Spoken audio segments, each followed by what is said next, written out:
it's always very difficult to resist or to say no to an invitation of Kostas, because he's bribing us all the time, isn't he?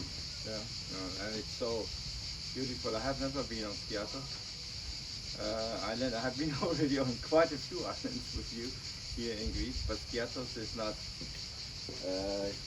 I did not discover yet. Okay.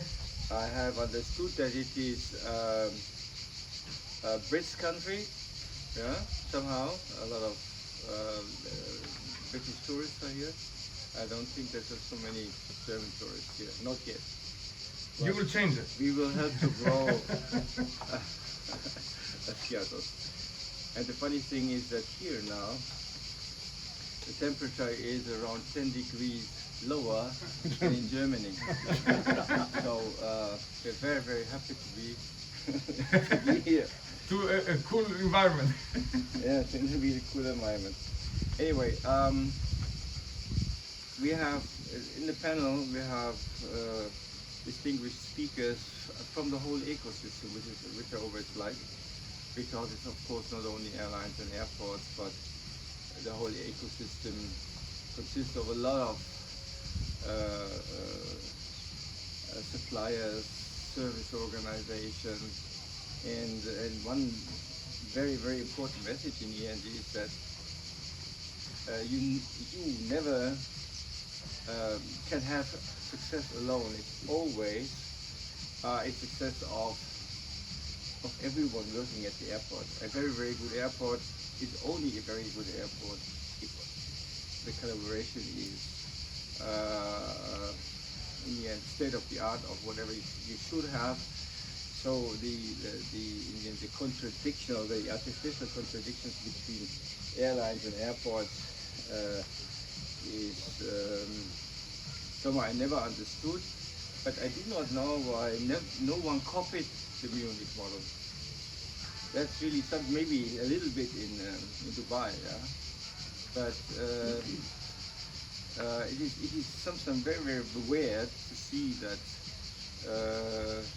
airport organizations on one hand and airlines on the other hand still are in a situation where they think they should sort of fight, or at least have conflicts, or have different interests.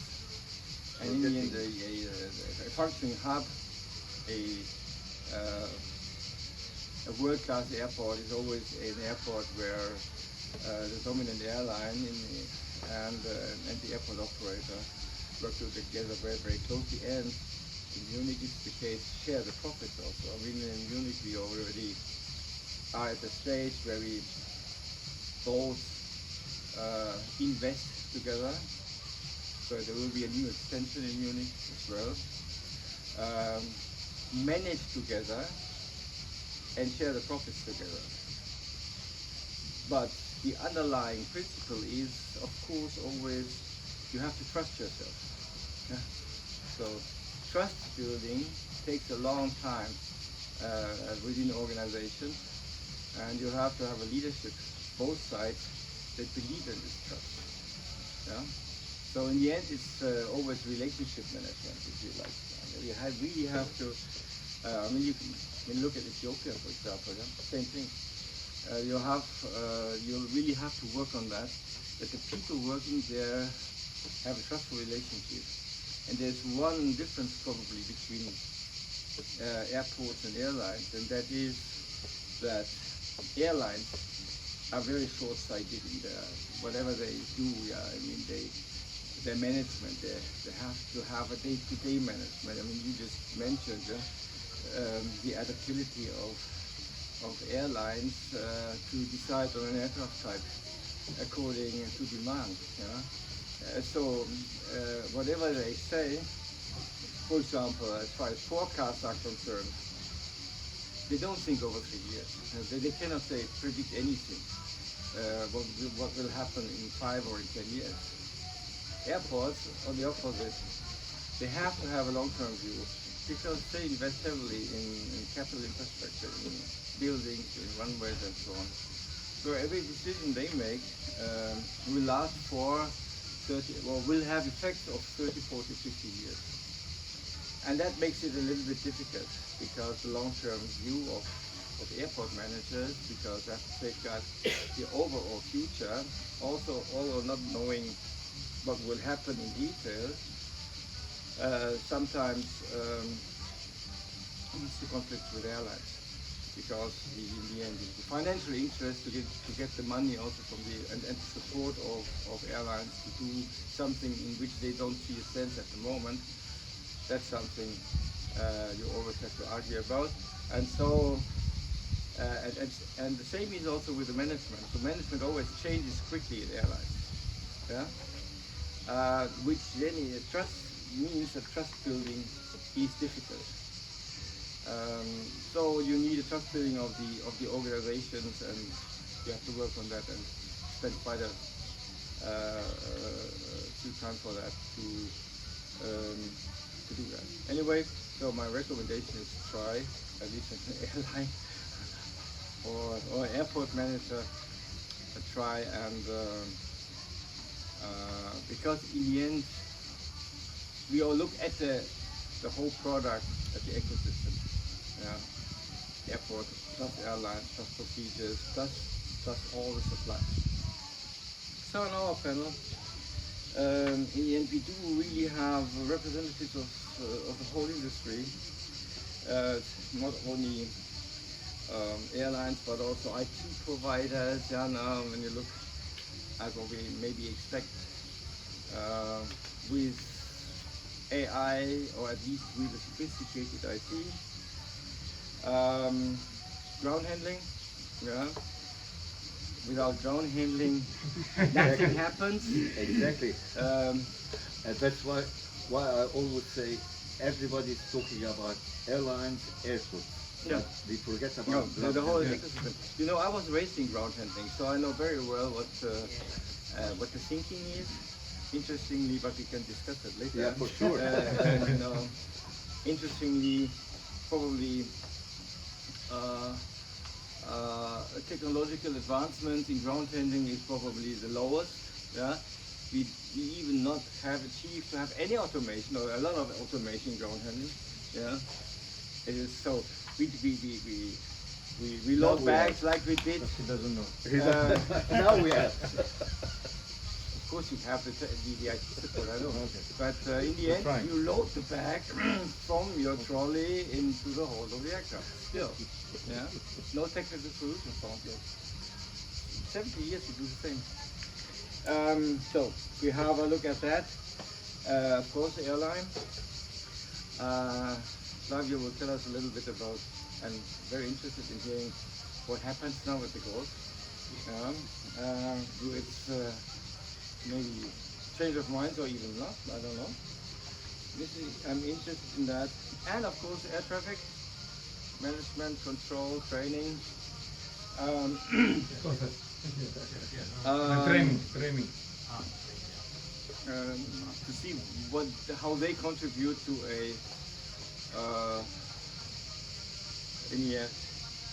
to a seamless collaboration amongst all, which is sometimes not so easy when we are in the end in a congested environment, and with maybe also quite a few political interventions that you have in different countries. Anyway, so I would like to invite Captain Kostas Katsikias to come to the stage. Mohamed, Hanno, Angelos Astrinidis, and of course Flavio Ghiringheli. And they will, the format will be, they all will talk to you about 10 minutes, introducing themselves, what they do, telling you at the moment. Just to take my phone. Sorry, I don't read with them. Sorry. You can respond. And then I hope that we will have a lively discussion on actual topics, resilience, how we cope with crisis, what they do.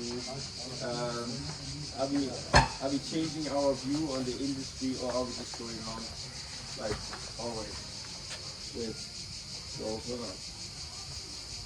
Thank you very much. So we are going to start in this order, and I'd like to introduce Kostas Katsikias. Did I pronounce it correctly? It's okay, it's Facebook. Close. Katsikias. Kostas Katsikias. Katsikias. First, okay. And please, you have the stage on. Well, you have the stage. Introduce yourself, your industry, what you do, and how you contribute to a better future in aviation. Thank you very much. Should I go there? You can maybe go there. No, better to speak from the seat. No, no. Just get a chair. From there, and then you'll be in. I'll be in the sun. Just Maybe you can sit here. okay. I do like this. More family. No family. Right. So I'll see the question. And the answer. I'll tell you the question before. Okay, Thank you for that. To be prepared. it is an MCQ. Multi-choice question. Multi-choice. Okay, so, okay.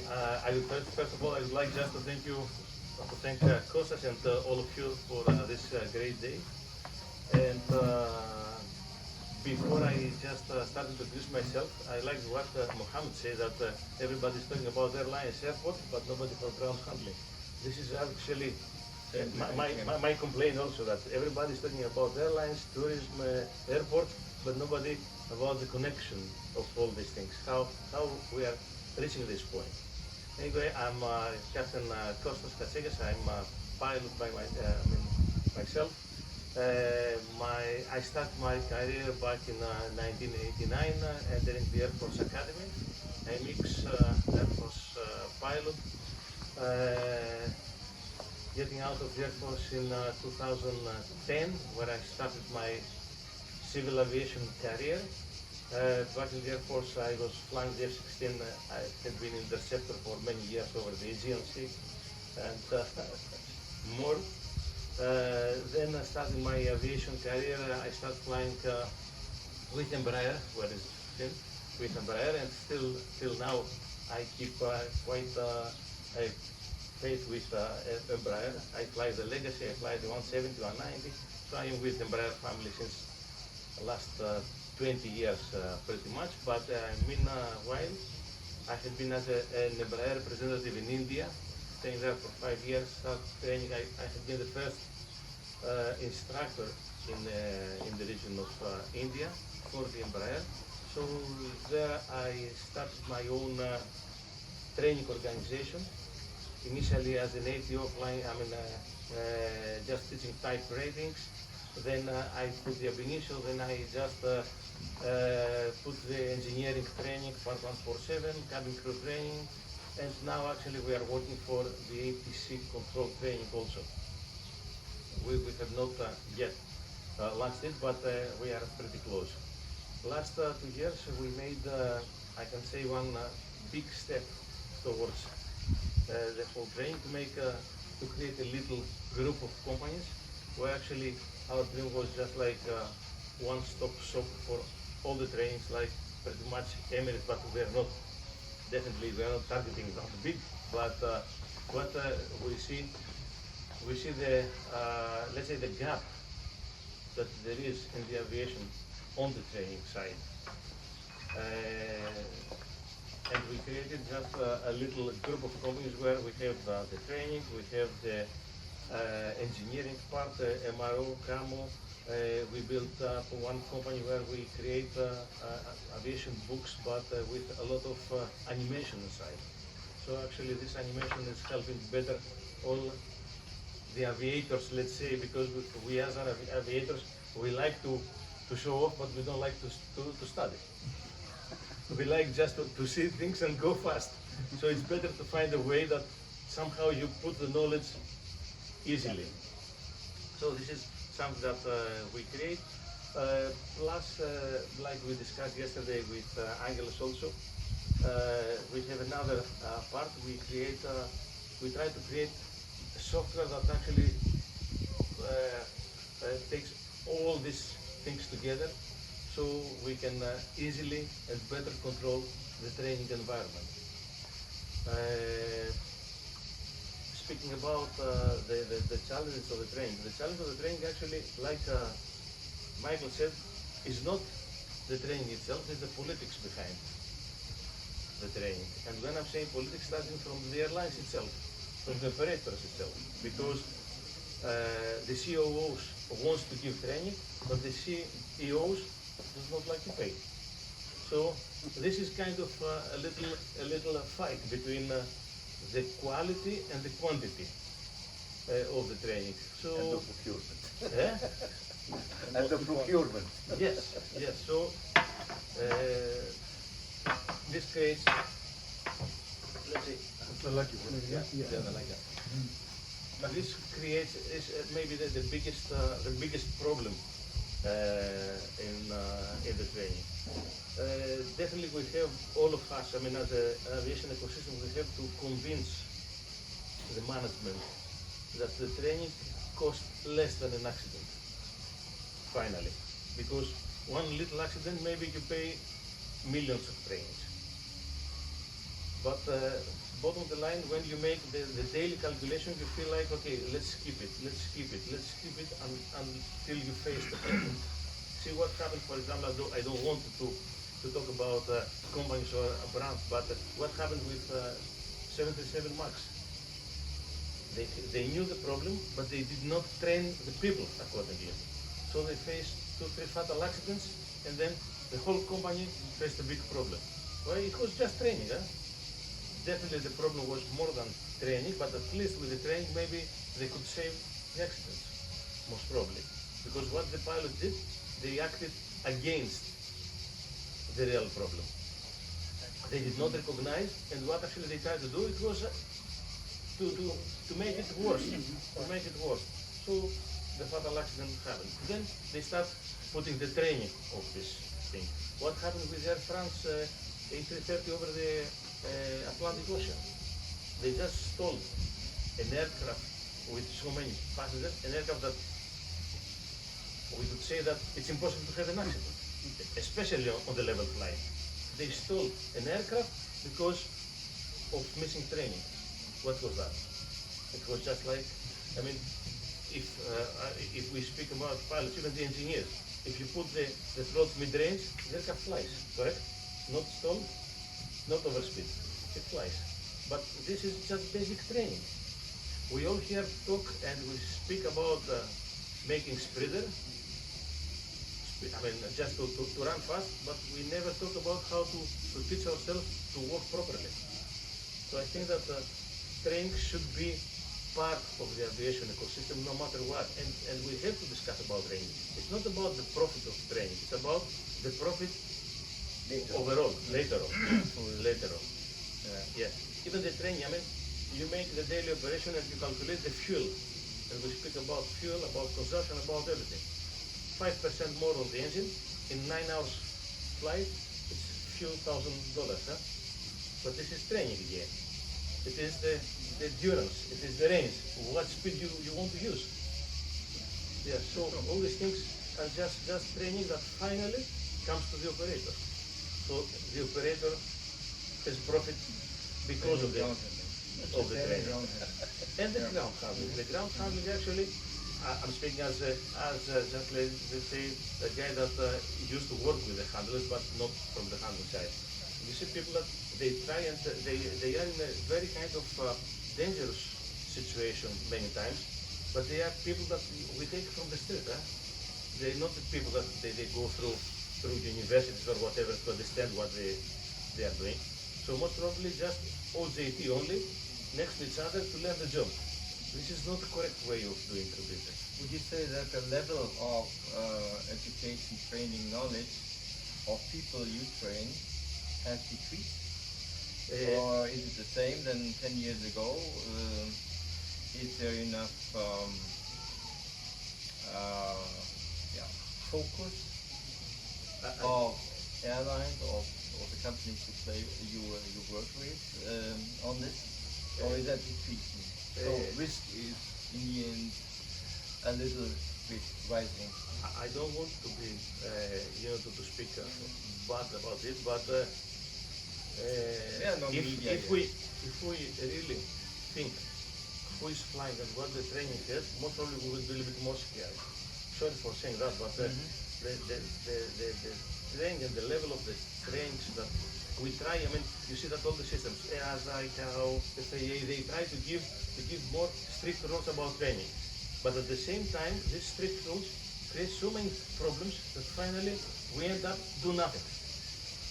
If you see, But if it's obligatory, for example, because there are rules from EASA or whatever, then airlines need to follow. Or It is. ATM as well. yes, it is obligatory, but at the same time they say that it is up to the head of training, up to the training manager, up to, so actually I have the framework, but in this framework I can play again.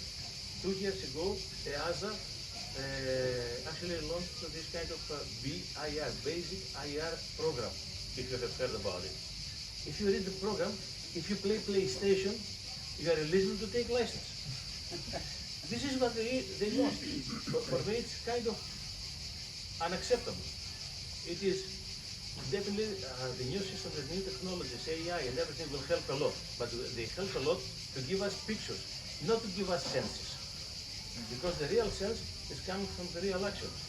The pictures, yes, I can have the VR, for example, and I can see how is to fly instrument. But when I go to fly the real instrument, then I will have the illusions.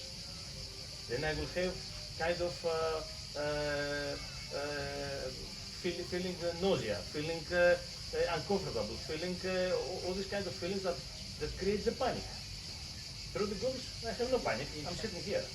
But when I feel the environment around me, I have the noise, I have everything, I have the turbulence. All this environment creates so big panic that actually drives to maybe, to potential accident. Speaking about the quality of the training, if it is decreased or not, I can say that the aviation passed through a lot of phases. The worst phase, what I can say, it was when they launched the MPL.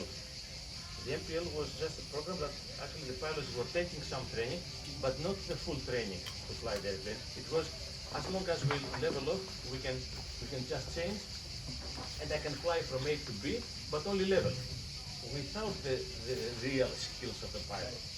This has actually given to the airlines a lot of kind of profit and pilots at the same time, but not the quality of the pilot that we wanted finally to have. And this was the result of the accident of the Air France of the Atlantic Ocean. It was just like a different way of training. Because both pilots that they were flying there, they were not experienced pilots, they were just like the ferry flight pilots on the level, correct? So depends on the area. For example, the culture of the area. I have trained. Is there any Indian here? No.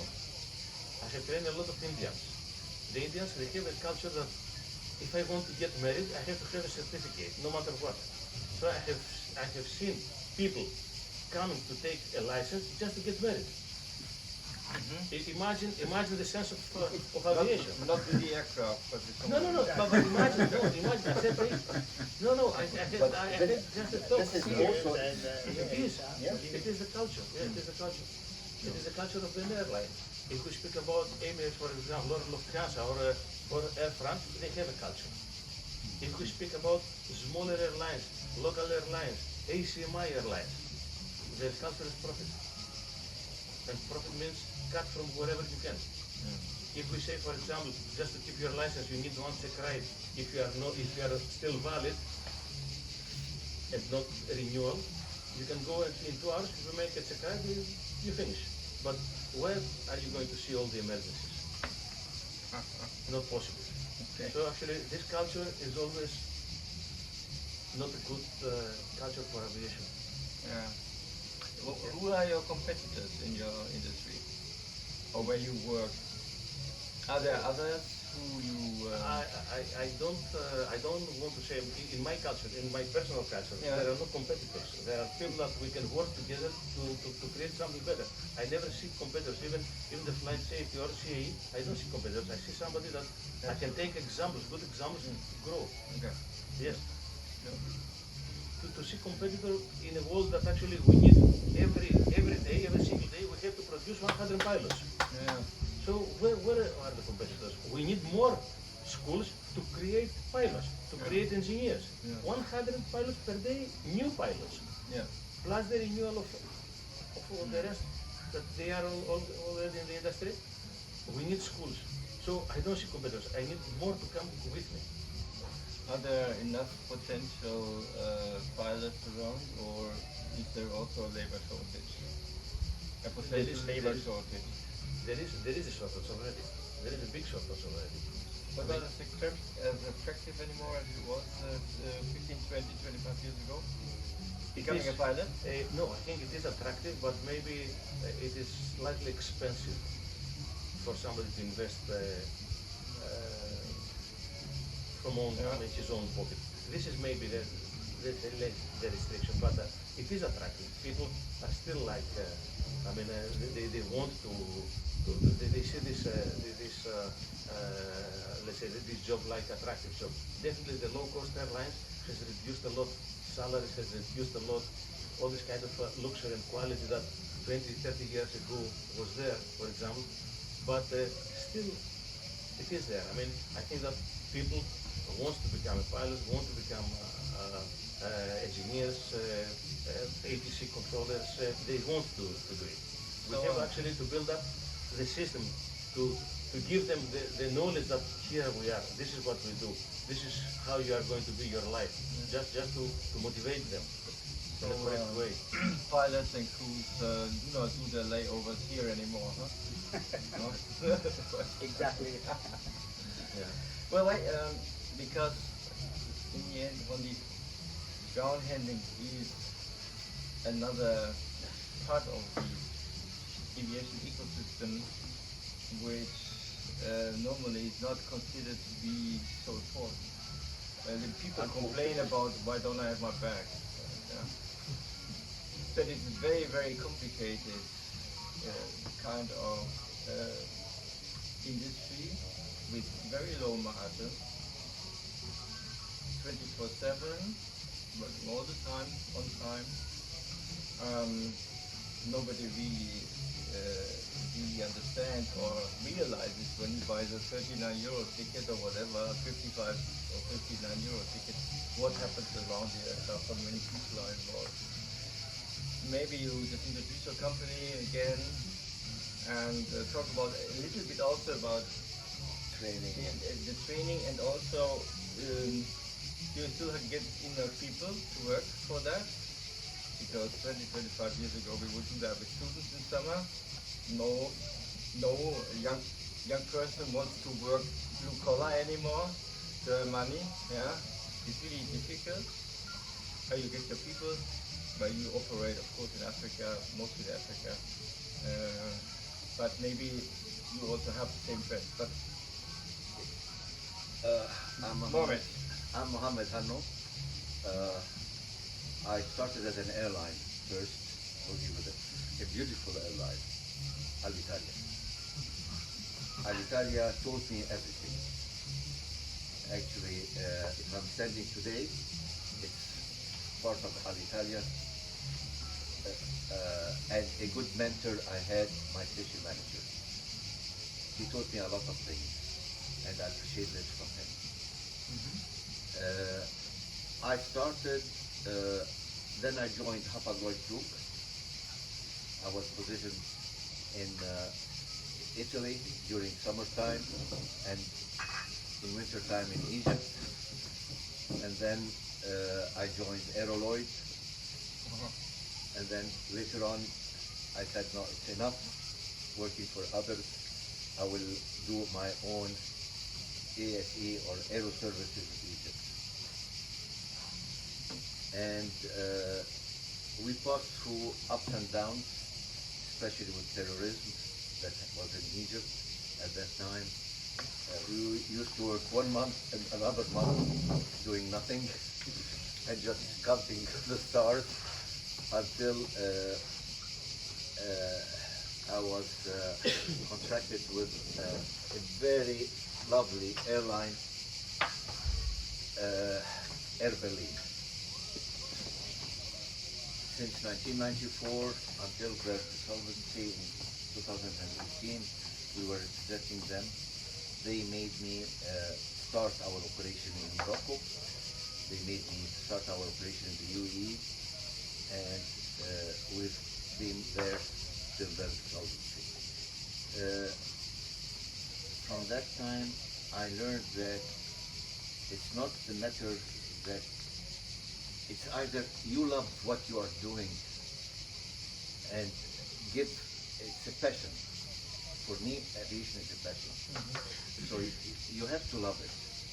And it's, I always say, aviation is the only hobby that repays you and you do not pay for it.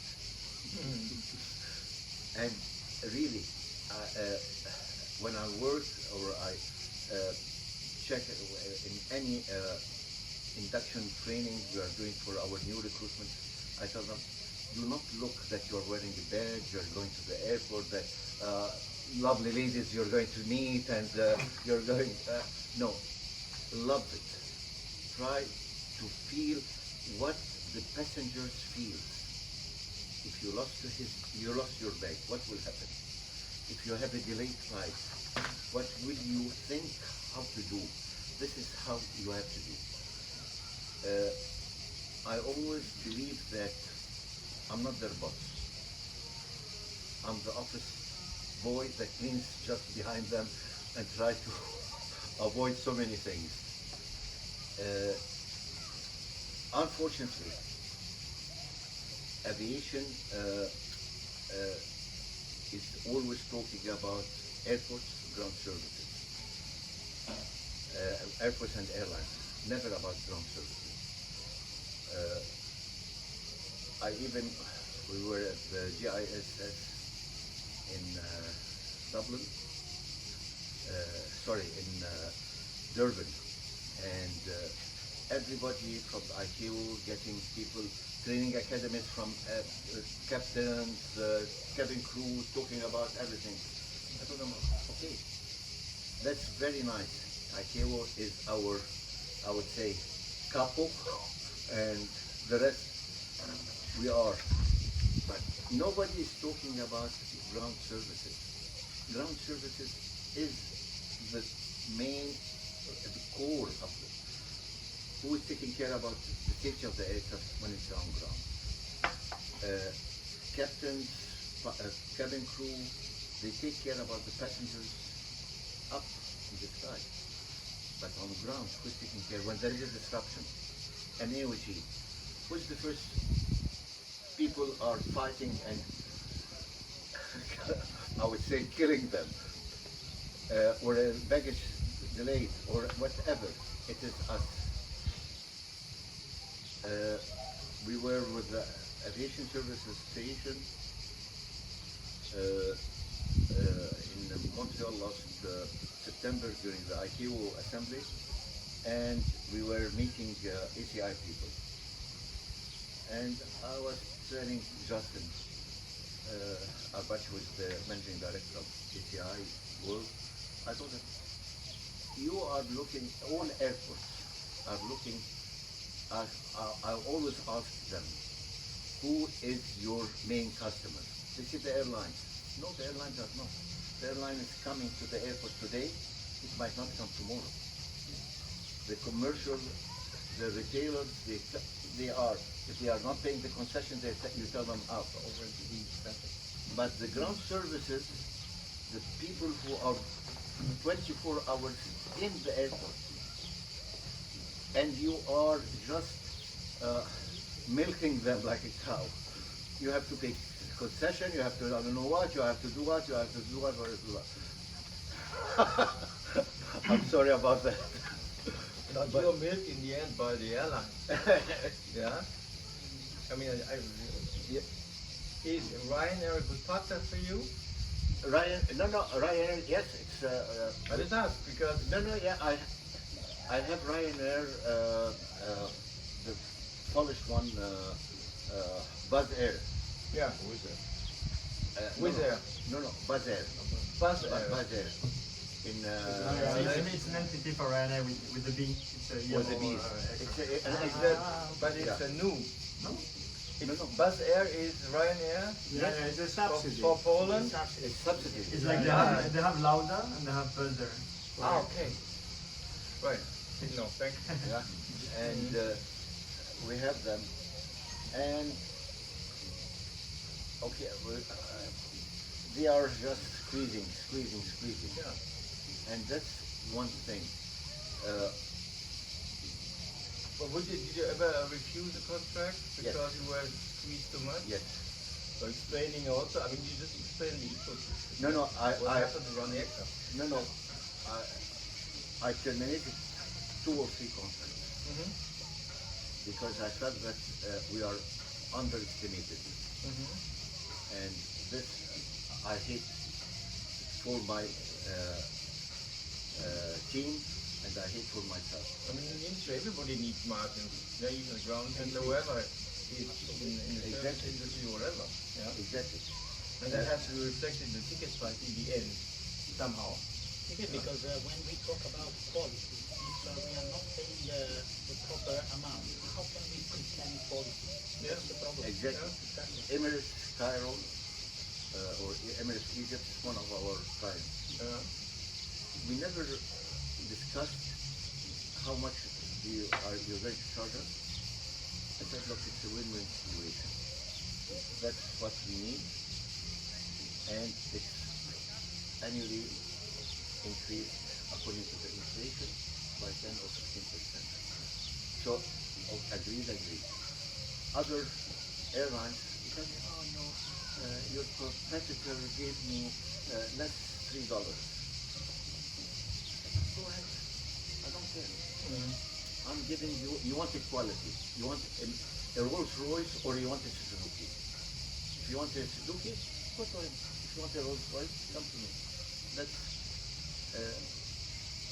for me. One of the things that really, because I was part of who had put the standards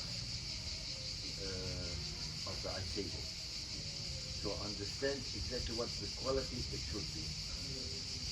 I was part of the IBOM. We in ASE Egypt, we are not performing any rent handling because it's a duopoly by the government that you are not allowed to have. But anything within the terminal, over the wing, above the wing, we are doing. And when we started in 1989, we were one person, that was me. And then after 3 months, we were 3 persons. Nowadays, I'm proud to say that we are in Egypt alone 1,400 members. Congratulations. Nice. You are, but you're not only having business in Egypt, but also in Morocco, In Morocco and and UAE. in the UAE. Yes. Yeah. Do you see any difference in how they sort of see you Yes. as a service provider? Yes. What are they? I always tell them at the beginning when I started the UAE, I have my good friendship or relationship and networking that before going to the UAE was with everybody. So I don't know if you recall Ismail al-Banna from the Nata. He told me, you're coming to compete us? I said, no, I'm coming to compliment you. Because Okay. Because of course there's big old company in Donata. exactly. And actually, yes, we are complimenting him because what we say, we are doing the station management in UAE and in Morocco and represent the airline. So I am the airline. I'm not coming, I don't want to compete you in handling because you're the sole provider, nobody else. So that's how we are working. But in Egypt you are performing ground handling, yeah? The classic ground handling. Yeah, Aircraft handling, ramp handling, no baggage ramp. handling. No ramp. No ramp. No ramp. We do in Egypt. We do passenger handling, operation, load control. LCC. We have our Okay, LCC. good. Yeah. We have. We are actually now. We are starting presented to our regulators, to our documents to be licensed as and to have a training center. And the training center, we emphasize that it will not be a normal training center, it will be training center for ground services providers only. To teach them how to deal with weather, check-in, DCSs and everything, whether AI, how to deal with the AI, and how even the turnaround, because one of our main job in Egypt is turnaround coordinator. So what to look at, we have last year in the GHI Ghiringheli, we were awarded the reward due to what we have, I would say, saved an aircraft. Yeah. Our turnaround coordinator went in. But are you not worried when looking at what happens on the technology side now? Yeah? Maybe also AI supported, but let's just say that the advanced technological development, is that a challenge for your business? No. And how do you cope with that? For us, I look that as We will hear later yeah. what he's going to offer you. No. Because together we are working because Aegean, one of our airlines, they are providing it. We are coping with it because the human factor will never be in our job in aviation will never be forgotten. Think so? Yes. Look at the US. No. Forget about the US. I'm sorry. But the human factor, AI is an important thing. But the most important, who will operate the AI? It is us. Don't tell me that an aircraft will be loaded with an AI. It's still it's a human being with the AI. Who is going to operate a tractor or a pushback? But you know that, you know that in the end you don't need pilots to fly aircraft anymore. It's only window. So before, I know that we need to, in the end, we need to have the feeling there are some human beings there. Yeah? But technically speaking, I'm quite as convinced you don't need pilots. Probably not. I mean, when you can fly drones from A to B everywhere in the world, yeah? So I totally understand, and we also my feeling already. Of course, I want to see human beings, operating and helping me, because I trust human beings. It will not be a pilot, but it will be, let's say, a ground pilot. Exactly. Because somebody has to follow this. For example, the drones that they go from A to B and they hit a target, they have no go around. They have hit the target, so they will go there. Who is going to decide to make it go around? Who is going to collect? The aero taxi maybe are going to be. No, but my question was, is what happens now technology-wise, and is that challenging your business? And you just said no, because you will always be human beings working in processes or in systems. What do you think? I always say that I was just showing to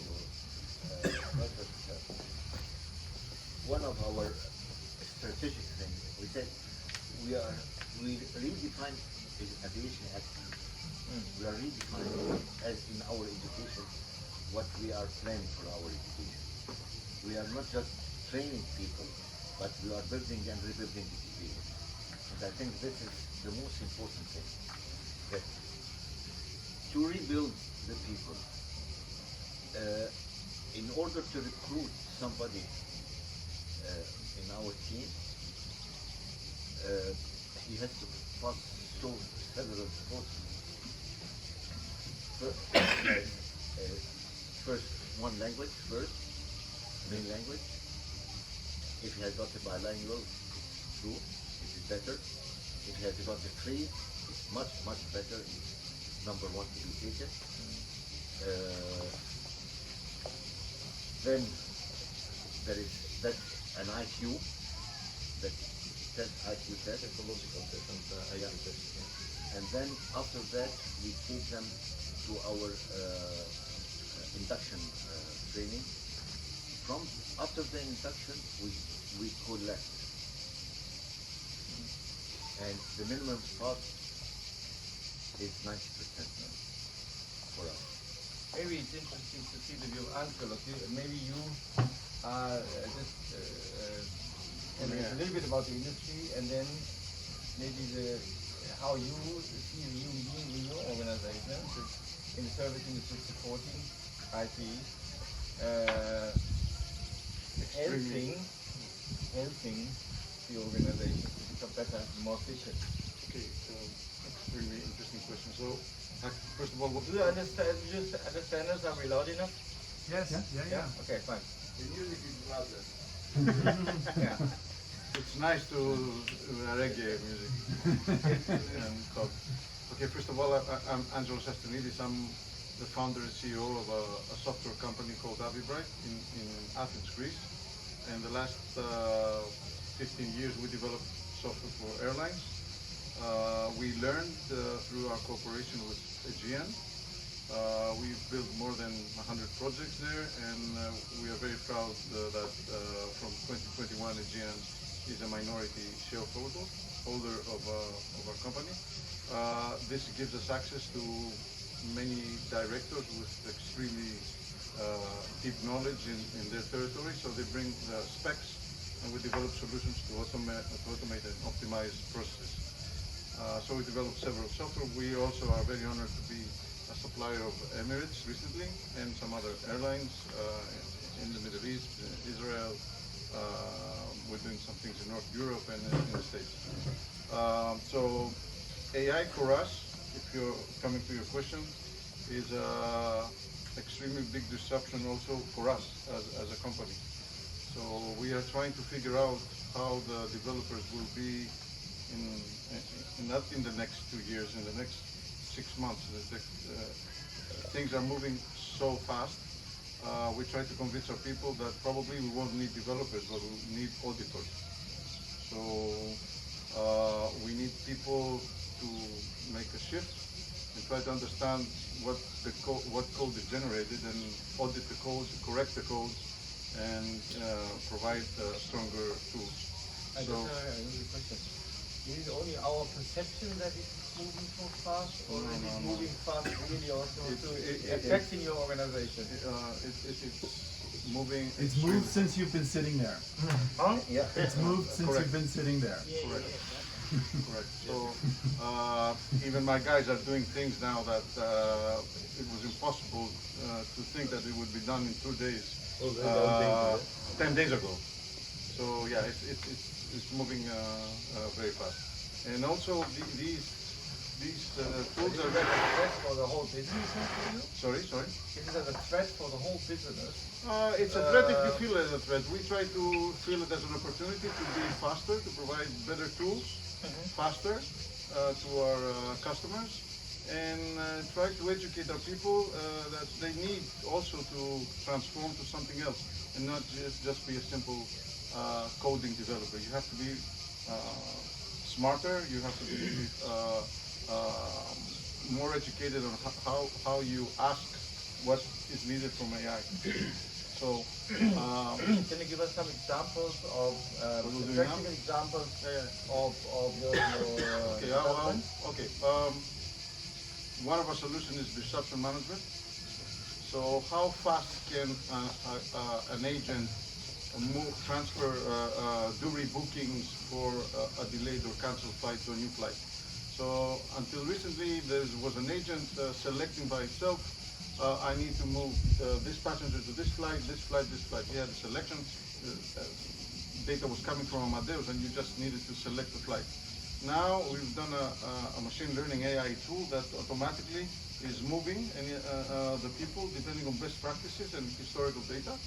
So the agent can do it extremely faster, so the passenger has a much better experience. This is one.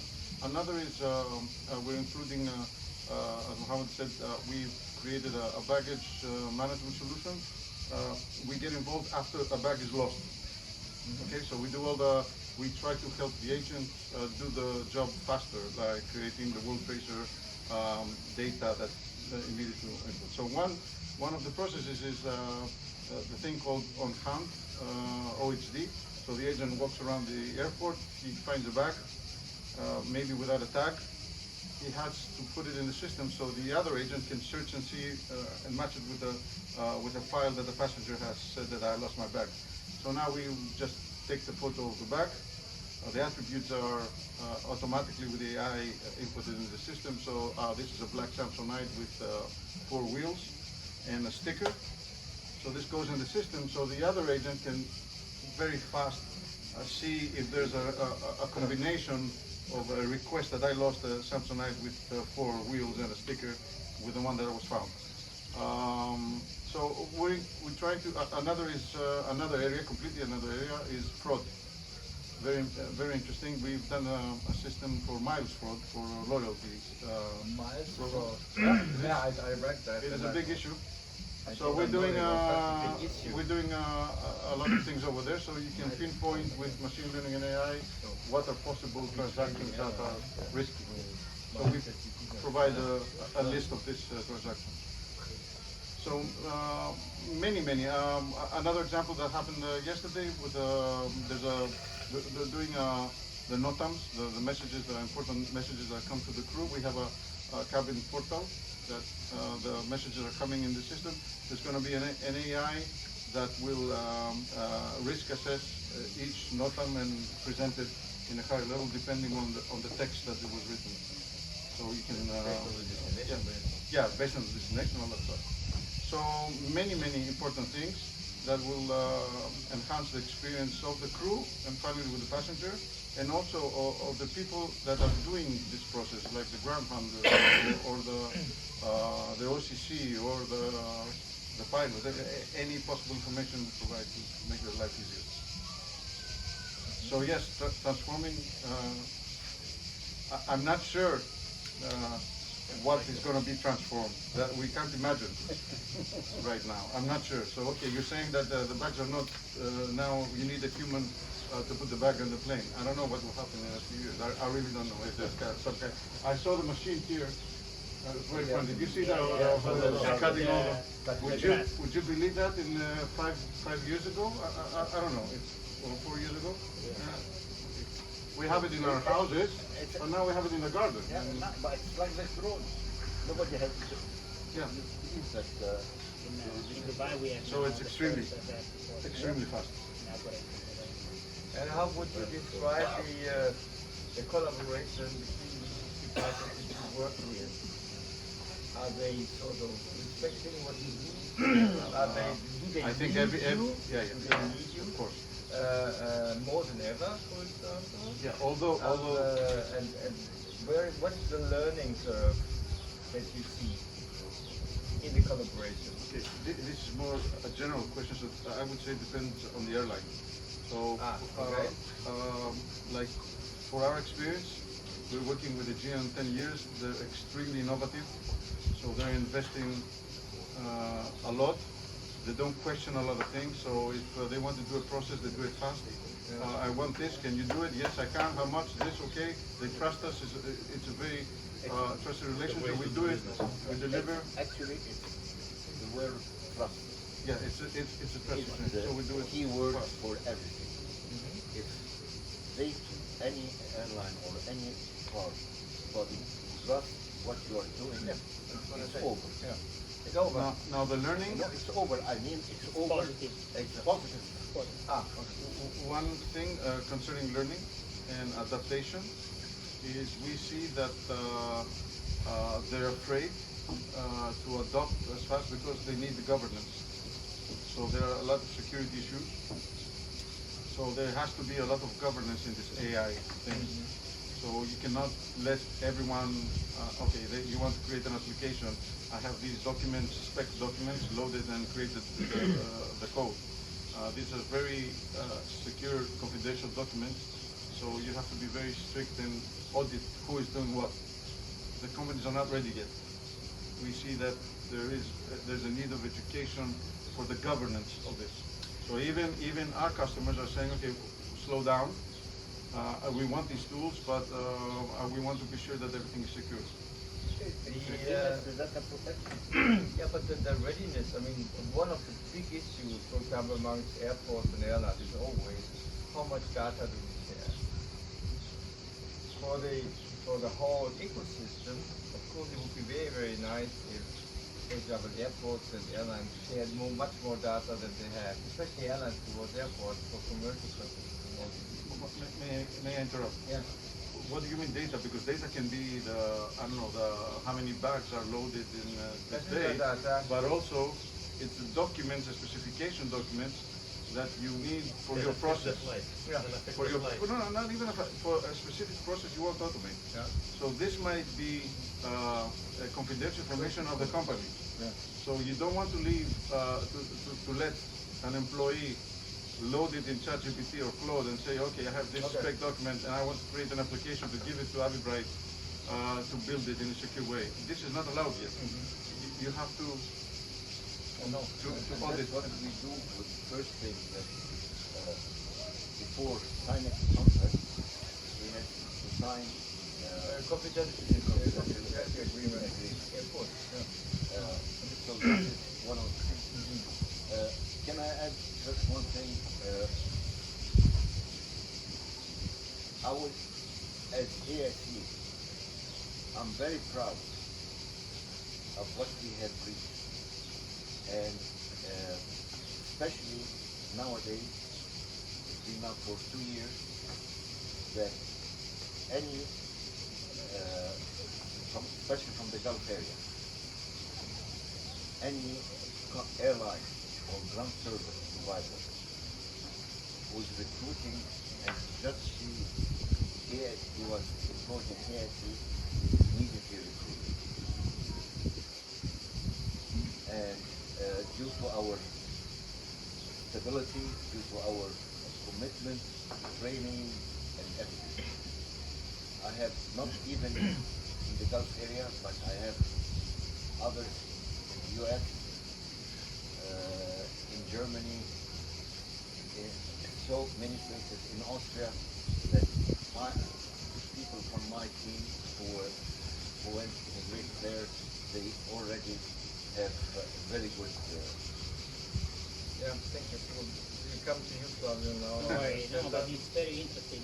But how do you now with AI organize your learning curve? I mean, it would be the same question to you as well. Yeah. So I mean, this is a huge organization, and are they learning fast enough? One of the things, and especially with confidentiality issues, with impact analysis. What would this application in the end cause in respect to maybe errors, faults, whatever. So how can one organize this, or is this just trial and error? What we do, I don't know if it's the best thing. We're also trying to understand what's happening. Sorry. We've created a lab. It's new people. We recruited new people with this knowledge. We create a lab. We try to certify everyone in these new technologies. We experiment with sub-projects, comparing what a standard programmer will do versus what a new style of program and an auditor would do using AI, and try to see the quality of of the results of the code, and we tested it. And definitely the other people that audit, so senior developers that have this ability to audit the code before delivering it to the customer. But you still have the impression that you have control over it. I'm not sure. In development phase, I would say, yeah, probably we do. We try to have the control. We might not have 100% control in the initial stage where the documents are uploaded and the system will try to create the code, because these documents you have to be allowed to load it. So this is a problem, how to manage it, which we do have this problem. And before when I was talking about this process, I was not talking about the supplier for confidentiality and all that stuff. I'm talking about the employer of the airline or the employer of the airport that will upload confidential documents to analyze a system that we at the end we automate. Flavio. Yeah.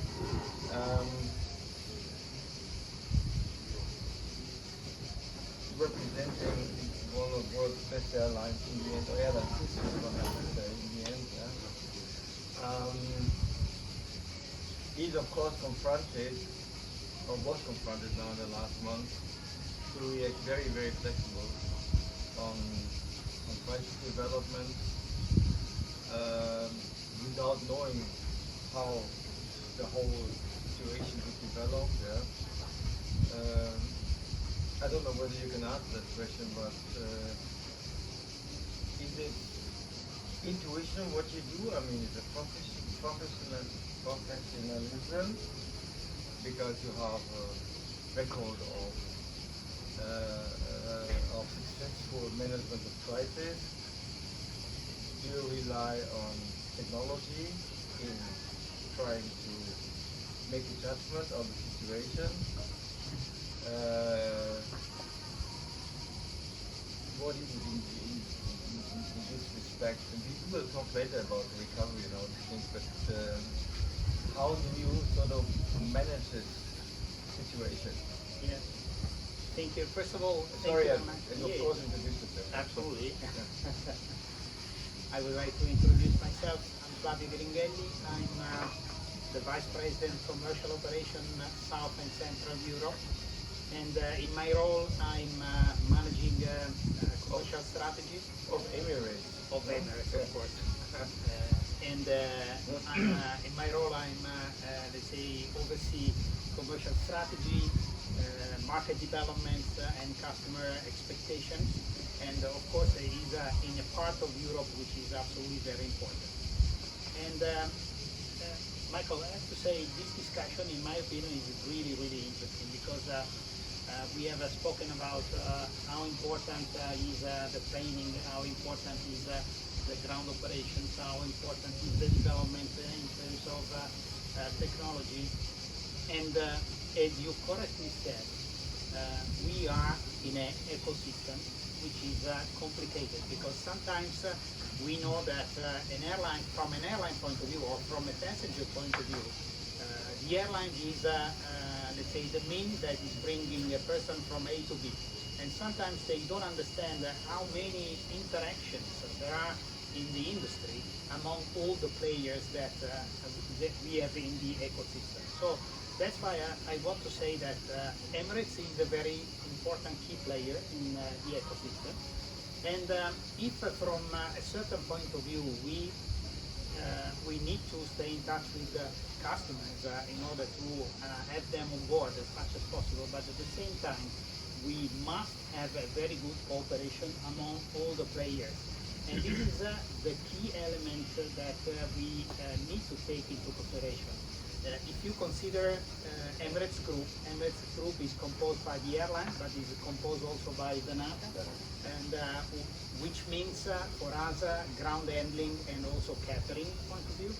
We have an inside training academy who is really working on the logic of how important it is to train the people, and of course we are also working a lot in the technology and the development of AI that we have at the moment. And so those are all elements that are really, really important for us.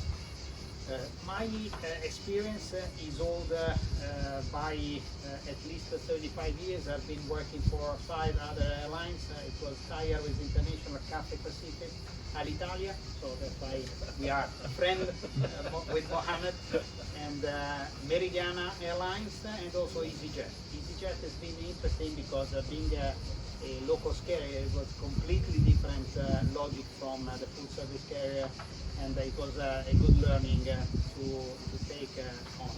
I've been working also for Amadeus, and so also from the technology point of view, this is something very important to know, because nowadays, as we said, technology is going to help a lot, and so that's why it's really important to have this in mind. Michael, coming back to what you said about the recent crisis that we have been through, I have to say the most important thing that we have defined and we have continued to develop is the cooperation among all the players that were involved at that moment. Because you can imagine that in such a similar situation, the most important thing is to be cooperating with the military forces, with the government entities, and this is the most important part, because we have seen that by working together, by having the opportunity to create safe corridors in order to be able to have the passenger feeling safe, but at the same time also taking care of our employees. So having the possibility to grant them that by flying there were no problem at all, it was really a huge achievement. Mates, I have a question. When watching at the situation, and day from day, and I thought I would have seen different behaviors of different airlines. Yeah. The kind of risk attitude they have in this situation, same in Israel. Yeah. Yeah. So airlines fly even under dangerous conditions whatsoever, or do not fly. And you said one result of your collaboration was to have risk corridors or risk free. Yeah. How does this work? I mean, because it needs also some an estimation of what could develop Yeah. with maybe attacks from wherever.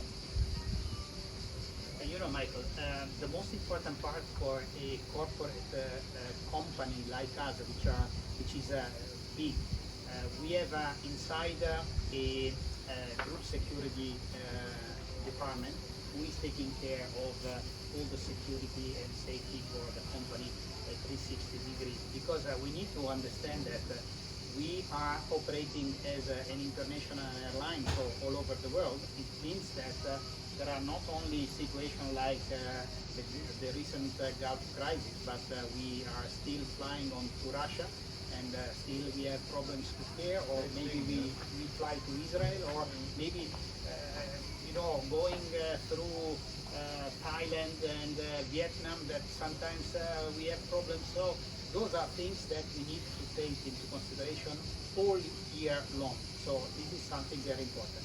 As I was saying, because of our let's say internal security department, they are on a daily basis looking at all the necessary information that we need to gather in order to understand whether to fly or not, or if there are diversions that we need to do, or whatever we need to take into consideration because of this situation. So I don't want to say that we are used to, but it's almost normality inside Emirates to take into consideration all these things all day. So again, this means that, as I said, the cooperation with especially the government entities are very important, because what happened recently, because you know that we have got let's say the possibility to create these corridors onto Saudi Arabia and Oman, and thanks to that because of the very good relationship that we have at government level, also in the Gulf area, it has been very easy for us to continue to work. In my perception, I want to look a little bit on Emirates versus Qatar Airways in this issue, because the governmental attitude in Qatar was different from that in UAR. Yeah. And but would you have a sort of crisis management cooperation with Qatar Airways as well as with other airlines in the region, with Fly Dubai or whoever? Or do you do it just for yourself and risk assessment and It's only for what us. you do operationally? Yes. Normally it's only for us. You know that in our group there is also Fly Dubai, but we are completely two different entities. Yeah. And the logic is that mainly we are working by our own and let's say applying what is needed to grant the security and the safety to all the passengers. And would you fight with your government to say, well, let's operate, and government says no? Well, this could be maybe a situation for which then you need to understand the reasons and eventually in some cases accept them, or maybe try to see to give the right perspective for which you are thinking that maybe it's better to operate or not. Not easy because of course you may imagine that by talking with authorities you need to understand that they have also some constraints and maybe rules to follow, so it's important. And how did you now look at the volume side, and how did you manage also as far as communication is concerned with the customers, the downsizing of the whole operation? And I do understand that there is a marketing side on that, like we will come back to the old status saw the before the the war. last advertisement. Yeah. But operationally, of course, it's this matter of trust also from the passenger into the whole situation. So normally, like with 9/11 or so, the whole air traffic and demand also really breaks down. Yeah. And to rebuild the trust, also into the location like Dubai or Emirates or the Gulf region whatsoever, that's a huge task. Yeah, So absolutely. what is your philosophy about that one, or how do you see, or what are your forecast? How will this develop? Will we ever get back to the old state? Listen, for us internally, it's all about resilience, which means that resilience means at the end of the day cooperation. Cooperation among all the parties and all the entities that are inside the ecosystem of the airline world. And this means that, for example, when we see what happened, but we compare where we come from, and in 14 decades that the company is now working into the market, we have been through several other, let's say, situations. First, financial crisis. Exactly, but also the COVID. Because in Right. COVID we have learned a lot of things. Although this is something completely different, but we have got let's say the necessity to ground all the fleet during the COVID, and now because of that experience in this situation, in 3 days we have been able to talk with the authorities, create the corridors, and restart immediately having the flight on the site. So this is something that it was really, and sometimes it was interesting to see the reaction of the other carriers, because we saw many European carriers, in fact, they are still not flying. Exactly. Stop operation. Yeah, but there, and somebody is thinking that maybe they are doing that because of safety and security reasons. I personally believe that these people, maybe correctly from the commercial point of view, they are thinking that by putting those planes that are going from Europe to Dubai, maybe to Southeast Asia, or to create new non-stop services, this could maybe give them more money, and for this reason at the moment they are not thinking to reopen the flight onto Dubai. But as I said, since we have got 1 month, the month of March, which was let's say challenging, because there were some let's say attacks that have been always detected, and everybody was very secure in the UAE. And but since April nowadays the situation is completely back to normal. The problem is that still we have the press around the world saying that Dubai is having problems. I still remember that I had to call one of the big newspaper in Italy, because they were saying really not reliable things, and also situations that really were not nice. And I said, why you're doing that? I see some videos with sirens in the street. In Dubai there are no sirens in the street. So where did you get that video? It's not Dubai. Maybe it could be other places, but not Dubai. And so after 1 hour they came back to me saying, sorry, you're right. And they decided not to have this published anymore. So, you know, the situation sometimes is not easy. But resilience, once again, is the most important word and attitude that the airline has to have. Because by having this means that you need to remain calm, you need to be organized, you need to have the right cooperation with all the entities, and this is the most important part to maintain. And this is not only at authorities and government institution level, it is also in the ecosystem with the ground handler, with the partners that we are working with. Another element which was very, very impacting somehow, it was the travel ban that we have got all over Europe, but also in the rest of the world. And we have worked very seriously also with the government abroad, just to let them know what we were doing, how we were doing that, in order to ease the situation. And we have been able to.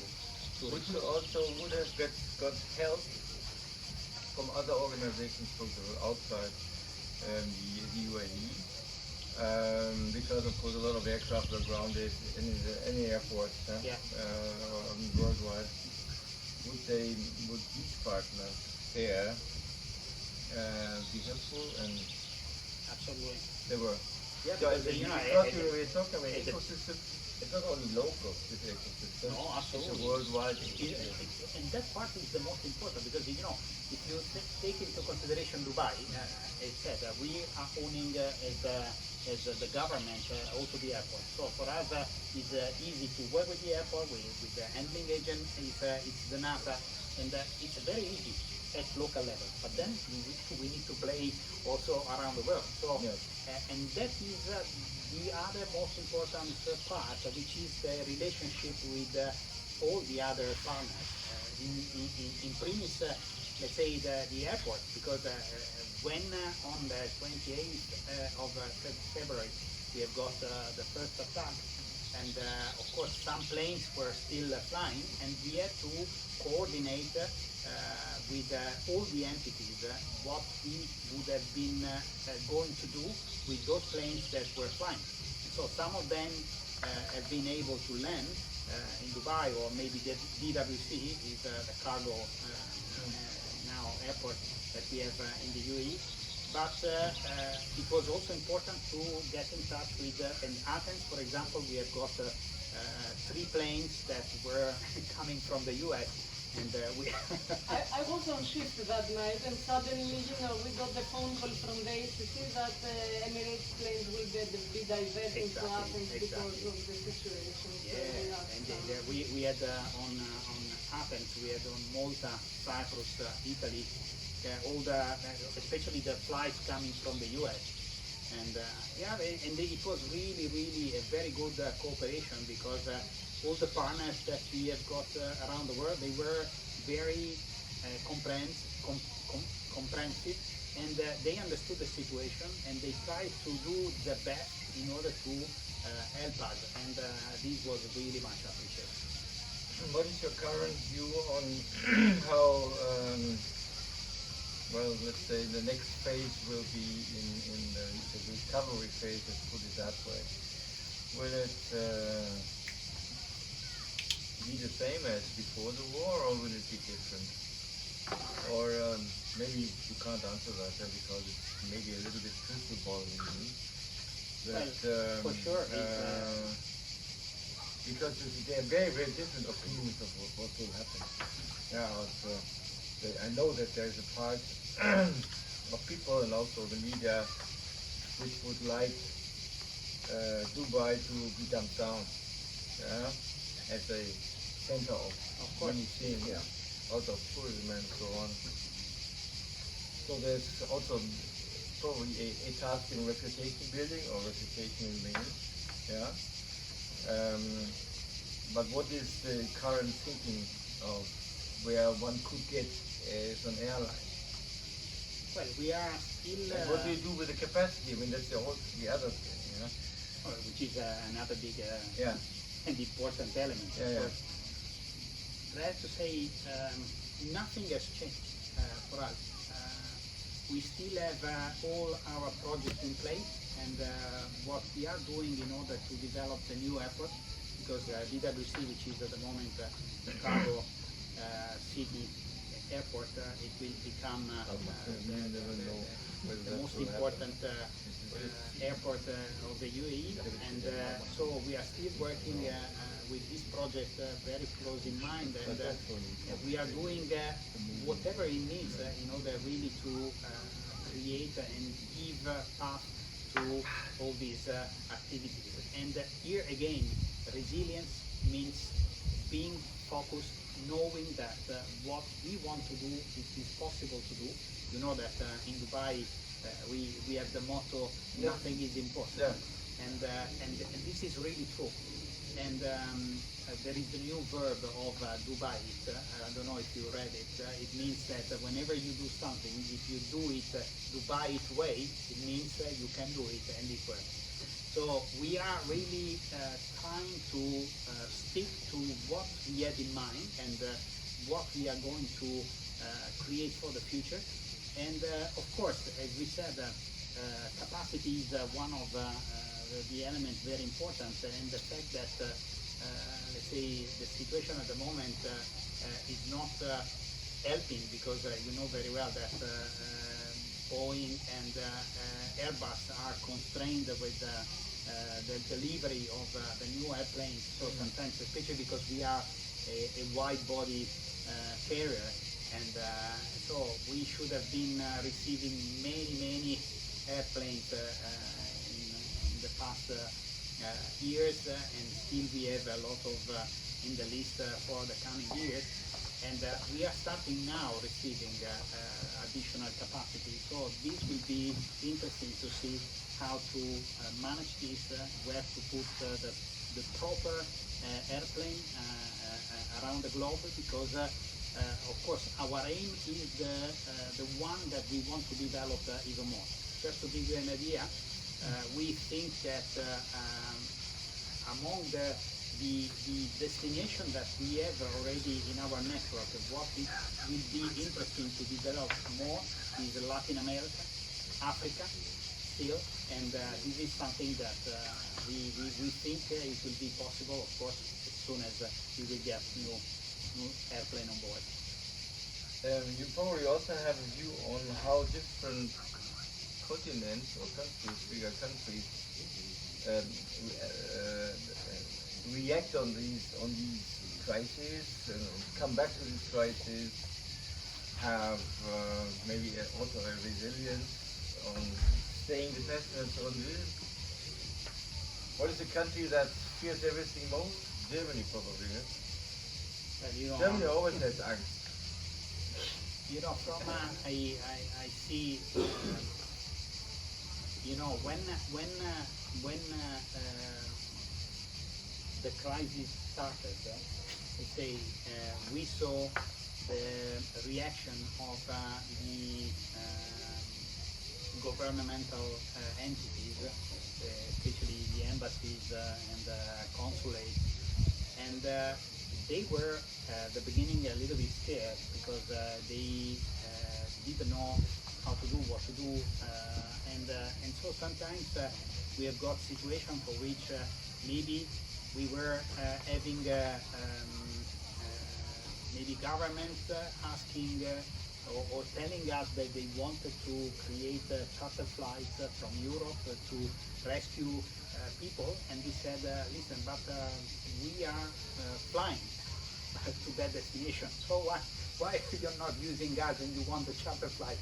And so sometimes you know, and that's why again the most important part is to stay continuously in touch with the partners, with the entities, in order to show them what we are doing, how we are doing, the fact that we have the situation under control. This is giving the peace of mind. Not completely, because you know, being a government entity, you are always obliged to be 100%, maybe 120% sure that everything goes in the proper way. But if you continue to stay in touch with them, discuss with them, this gives trust. So trust, in my opinion, is really the most important part. So, I mean, this was a real tour dose for everyone. We could talk, I think, go on talking for hours. Are there any questions or comments on what you have heard so far? You can, yes, please. Captain, Speak up a little bit. Captain, Yes, Yes. go ahead. you raised a very valid point in terms of the demand of training of the people in all aspects, all departments of the industry. There is a cost behind that, correct? Which you have to bear as a company. And then, after you train them and you get to the proper level, then they resign and go to your competitor. So how you deal with it?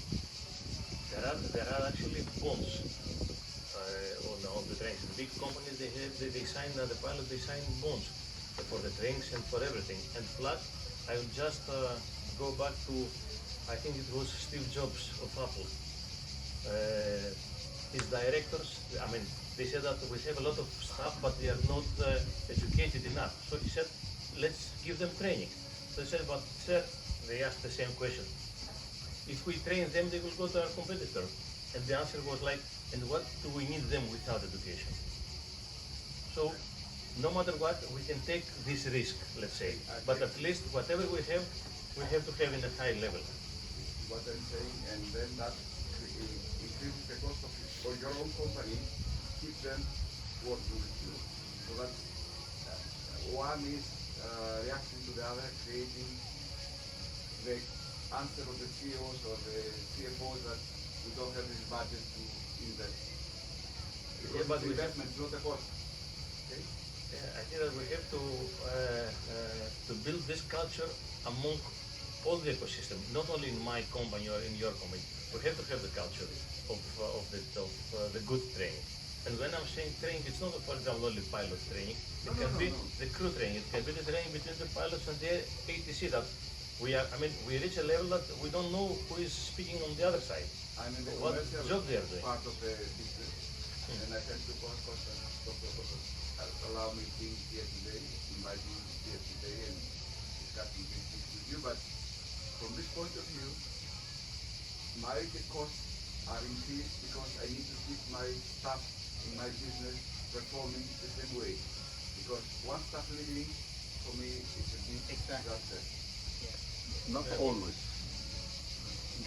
Not always. Sometimes there's a black sheep that needs to go. No, not always. Without I'll tell blessing. you why.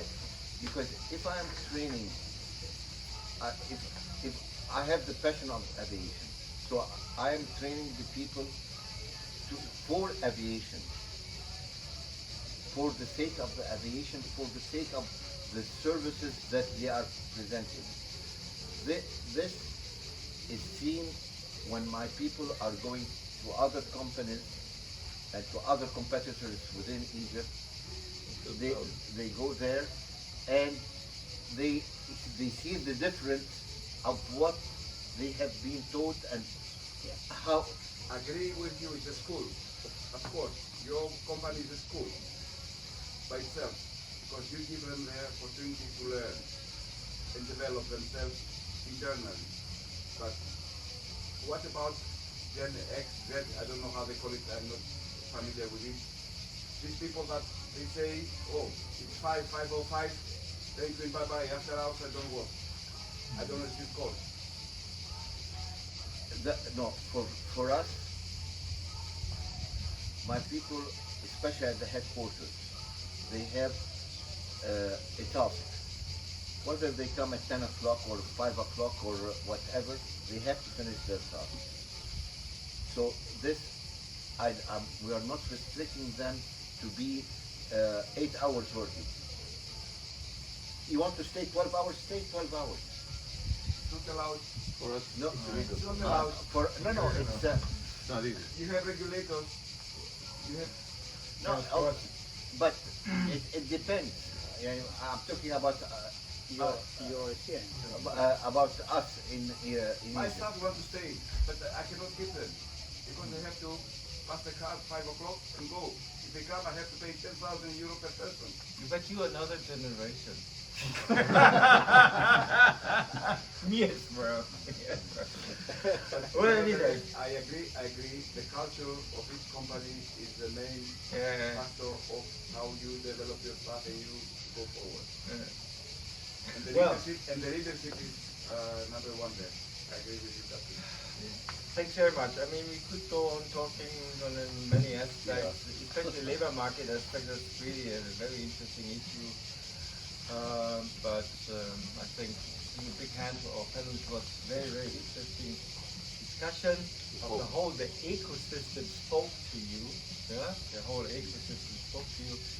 I do agree with you. It's a matter of passion, and you have to love like that. And I personally cannot think about a better industry to have been working at because it's about people. It's still analog. Yeah, you can see an airplane or a GSE, yeah, whatever. It's still analog. It's about the world. It's about connecting. It's about communication. Yeah.